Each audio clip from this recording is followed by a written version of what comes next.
When ordinary folks talk about advertising, they talk about the ads or commercials that are the funniest, the most entertaining, or the most unusual or provocative. Geico commercials with the talking lizard, Budweiser's Real Men of Genius radio spots, and the annual creative TV commercial extravaganza broadcast during the Super Bowl are the ads people point to and say, "I really like that."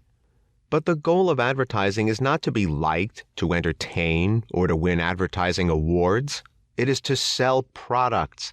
The advertiser, if he is smart, doesn't care whether people like his commercials or are entertained or amused by them.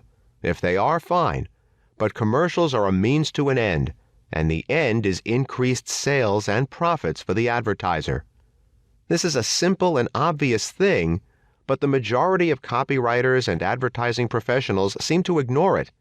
They produce artful ads, stunningly beautiful catalogs, and commercials whose artistic quality rivals the finest feature films.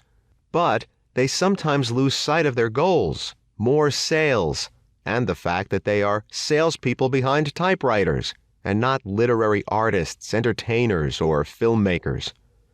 Being artistic in nature, advertising writers naturally like ads that are aesthetically pleasing, as do advertising artists.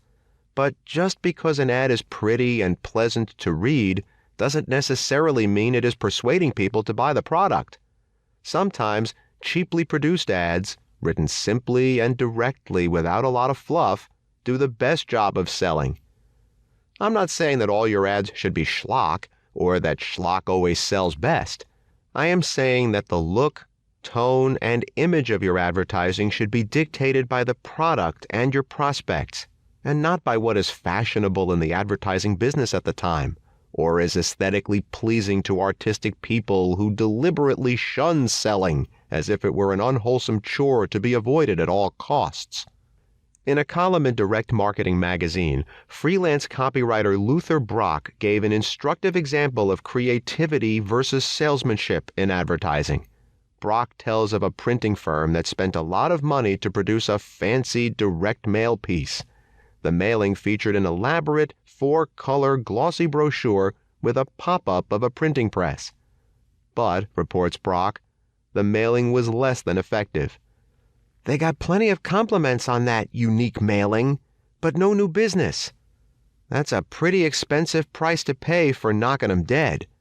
The next mailing the firm sent was a simple 2-page sales letter and reply card. It pulled a hefty 8% response.